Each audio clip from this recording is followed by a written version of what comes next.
તો અમદાવાદમાં ધોધમાર વરસાદ વરસ્યો અને શહેરના અનેક વિસ્તારો જળબંબાકાર થયા ત્યારે બાપુનગરમાં વરસાદી પાણી ભરાયા છે અને પાણી ભરાતા વાહન ચાલકો પરેશાન થઈ ઉઠ્યા છે। વહેલી સવારથી જે રીતે સતત વરસાદ વરસી રહ્યો હતો તેના કારણે અમદાવાદીઓ હેરાન પરેશાન થયા છે।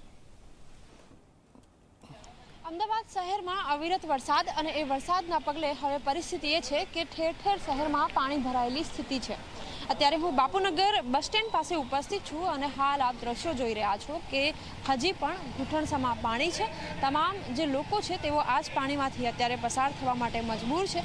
રાહદારીઓએ કદાચ જો રિક્ષા કાઢવી હોય તો તેમની માટે એક ચિંતાનો વિષય બની પડે તે પ્રકારની સ્થિતિ જોવા મળી રહી છે। અચ્છા, આપ જણાવો, અંદર રિક્ષા નાખવી કે કેમ તે કદાચ એક સવાલ હશે। ના નખાય છે, બગડે ગાડી। અચ્છા, દર વખતે આ રસ્તા ઉપર આ રીતની પરિસ્થિતિ હોય છે? દર વર્ષે આવતું જ પાણી હોય છે। તમને લાગે છે અમદાવાદ મહાનગરપાલિકા કોઈ કામગીરી કરે છે? કામગીરી કરે પણ શું કરે, ગટર પાણી વરસાદ આવે એટલે ભરાઈ જાય, વસ્તુ એ થાય ને।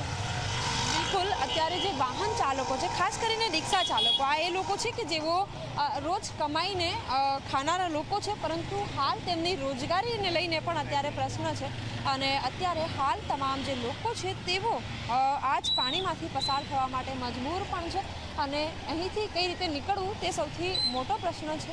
બીજી તરફ દ્રશ્યો આપ જોઈ રહ્યા છો કે જે લોકો વાહનો લઈને અહીંથી નીકળી પણ રહ્યા છે તો એ લોકો માટે પણ મુશ્કેલી જ સાબિત થઈ રહી છે। અધિકારીઓ કે જેમણે ઘણા મોટા દાવાઓ કર્યા હતા કે વરસાદી પાણી નહીં ભરાય અથવા તો ભરાઈ જાય તો અડધો કલાકમાં ઓસરી જાય, એ અધિકારીઓ અત્યારે ક્યાં છે તેમને શોધવા પડે તે પ્રકારની સ્થિતિ અત્યારે અમદાવાદ શહેરમાં છે।